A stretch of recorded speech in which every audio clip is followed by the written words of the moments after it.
Bienvenidos nuevamente al curso de Ingeniería Ontológica. Abordaremos en este video el tema SQWRL, el cual es un lenguaje de consultas para OWL.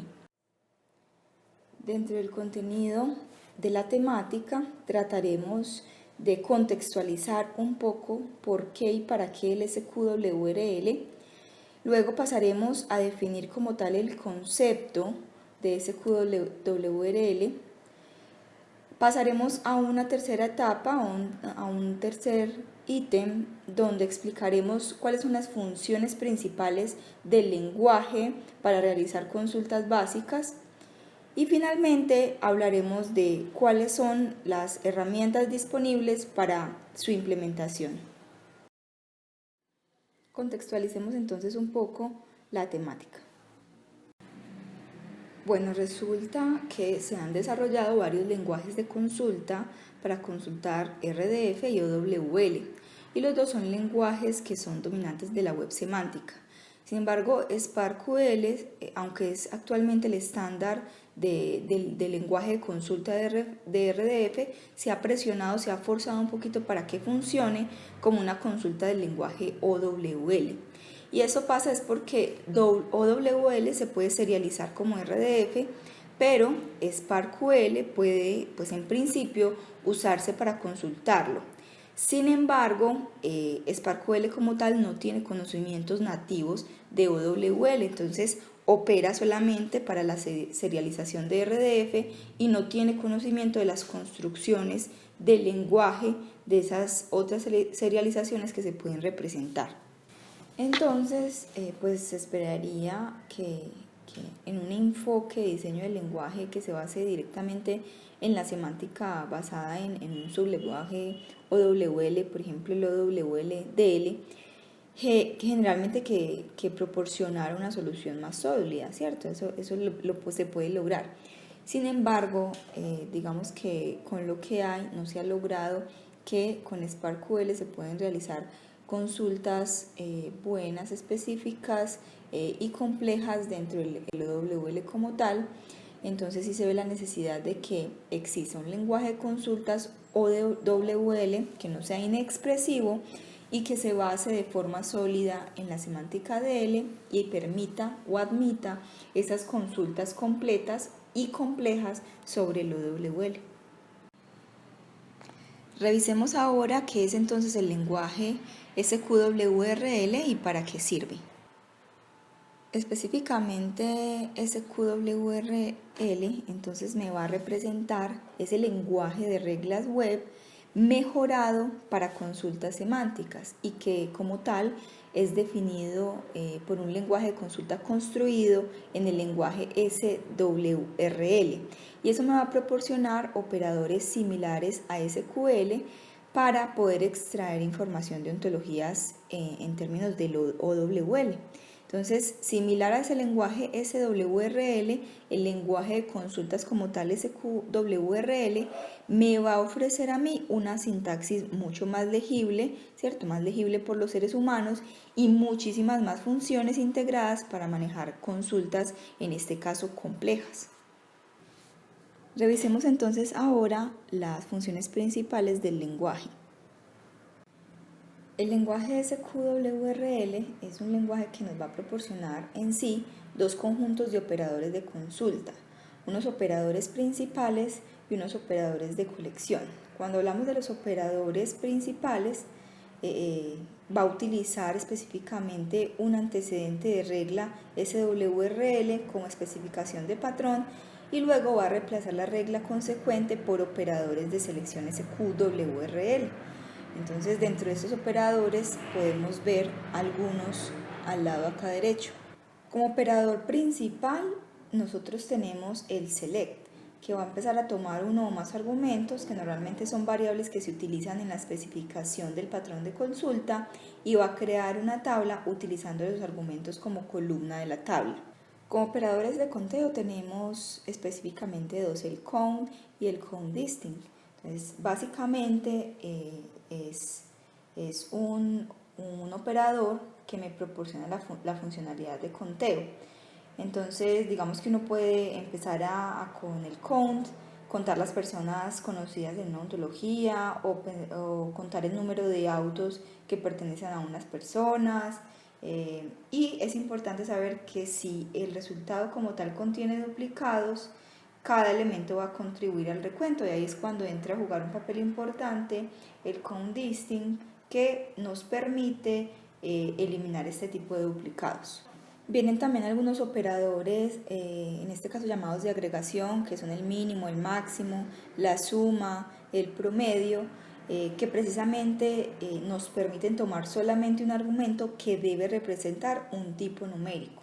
Entonces uno con este tipo de operadores puede, por ejemplo, devolver la edad promedio de las personas de una ontología, o devolver la edad máxima de una persona de una ontología, o hacer operaciones con suma y promedio.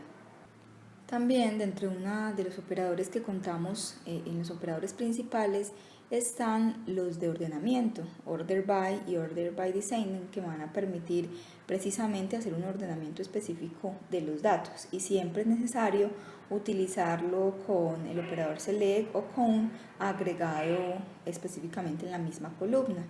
Y nunca se va a poder utilizar o mezclar el orden ascendente y descendente en la misma regla como tal.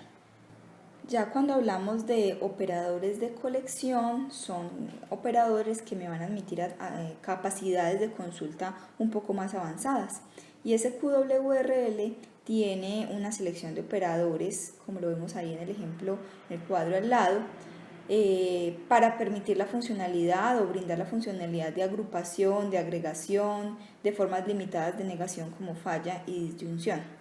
Entonces, dentro de algunos ejemplos que podemos ver de esos operadores de colecciones, tenemos al makeSet y el makeBack, que son específicamente para creación de conjuntos y bolsas.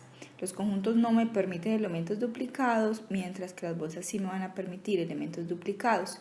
Ahí entra entonces también a jugar un papel importante el size, que me permite generar el tamaño de los conjuntos y las bolsas. Algunos otros elementos como la unión, la diferencia y la intersección. El append, que me permite agregar colecciones o dos colecciones para generar una bolsa como tal. El elemento o el operador element, lo que me permite es poder recuperar todos los elementos de una colección. Y el último ejemplo sería ese nth slice, que lo que me permite es admitir la selección de una colección de un tamaño específico a partir de una fila de resultados arbitraria.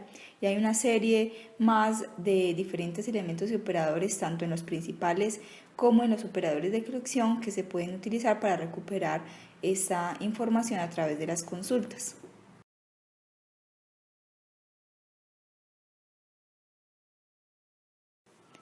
Entonces, una de las preguntas que surgen ahorita es cómo podemos entonces implementar o hacer implementaciones con ese QWRL. Resulta que para la ejecución de consultas existe, o la SWRL API nos va a proporcionar dos mecanismos para ejecutar las consultas SQWRL como tal.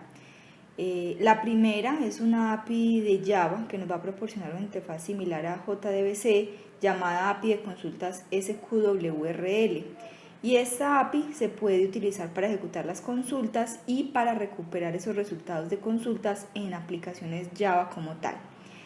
Y tenemos una segunda opción, que es una interfaz gráfica de usuario llamada pestaña de consultas SQWRL o el SQWRL Tab, que va a admitir consultas interactivas y la visualización de resultados, que es específicamente organizado dentro de Protege. Entonces simplemente se instala el plugin y ya se puede tener acceso a esa pestaña para implementar una a una las consultas que se quieran hacer, y en la parte inferior de la pantalla que se muestra aquí en la diapositiva se pueden ir viendo los resultados de esas consultas respectivas programadas en la parte superior. Aquí entonces se pueden visualizar algunos ejemplos de consultas SQWRL. Entonces hay 4 ejemplitos. El primero calcula la circunferencia de un círculo como tal. Vemos que utiliza el operador eval. Una vez definido que hay un círculo que tiene un radio, ¿cierto? Se procede a realizar bajo la sintaxis la la ecuación que representa o con la que se puede calcular específicamente la circunferencia, y aquí obviamente se tiene que utilizar el operador select para poder traer esos resultados como tal. Un segundo ejemplo es enumerar todas las clases declaradas. Se utiliza con el operador dbox cd y obviamente se utiliza select como en los otros ejercicios para poder traer toda la información. Si queremos, por ejemplo, enumerar todas las object properties con un dominio de una persona, utilizamos el comando opda, y si queremos enumerar todos los individuos de una ontología, utilizaríamos el comando owlthink. Las consultas SQWRL pueden funcionar también junto con SWRL y por lo tanto pueden utilizarse para recuperar el conocimiento inferido por las reglas SWRL. Entonces, supongamos, como en el primer ejemplo, la siguiente regla que va a clasificar como adultos a las personas mayores de 17 años. Se hace obviamente con el operador greater than y se le pone el valor específico 17. Ahí se está esclareciendo que se va a ingresar esa información a una variable como tal que se va a llamar adultos. Y se puede también escribir una consulta para enumerar todos esos adultos en una ontología. Entonces se dice ya que me saque toda la información de los adultos que están en la ontología como tal. Entonces, si nosotros hacemos la consulta de la primera información o de la primera parte que escribimos, donde estábamos clasificando como tal las personas mayores de 17 años, la consulta no nos va a arrojar nada porque simplemente estamos guardando ese valor de la consulta en la variable adulto. Pero cuando escribimos la parte de la consulta como tal, en el ejemplo de la parte de abajo, ahí sí nos va a sacar todas las personas de la ontología que son adultas, es decir, mayores de 17 años. Por último, hay que tener otros dos puntos importantes con el tema del SQWRL y es precisamente la interoperabilidad y la semántica del SQWRL. Entonces, cuando hablamos de el primer ítem, que es la interoperabilidad o interoperación con otras bibliotecas integradas, es importante saber que esas consultas SQWRL pueden utilizar libremente cualquier biblioteca integrada de SWRL. Y precisamente la API de SWR va a tener algunas bibliotecas integradas para su uso. Y los usuarios también van a poder desarrollar sus propias bibliotecas integradas para el uso de consultas SQWRL utilizando el mecanismo del SWRL TAP. Y cuando hablamos ya de la semántica, las consultas SQWRL van a operar en personas conocidas en la ontología OWL que nosotros hayamos cargado pues actualmente. Entonces es muy importante tener en cuenta que el SQWRL no me proporciona a mí ninguna forma de acceder a la información que acumula desde dentro de una regla, por lo que los resultados de la consulta finalmente no se van a poder volver a escribir en una ontología. Entonces, por ejemplo, no va a haber forma de volver a insertar el resultado de un recuento agregado calculado en la ontología como tal. Finalmente se dejan dos cosas importantes para que se puedan ir revisando. Primero, un ejemplo de SQWRL y SWR realizado por Susana de Novoa, y la segunda es un artículo de investigación del año 2017 donde se habla de la evaluación del rendimiento de consultas SQL en una ontología OWL destinada a proporcionar servicios de calidad para la computación en la nube. Esta presentación fue basada en un paper realizado por los creadores del lenguaje SQWRL. Muchas gracias por llegar al final de este video, nos vemos en una próxima.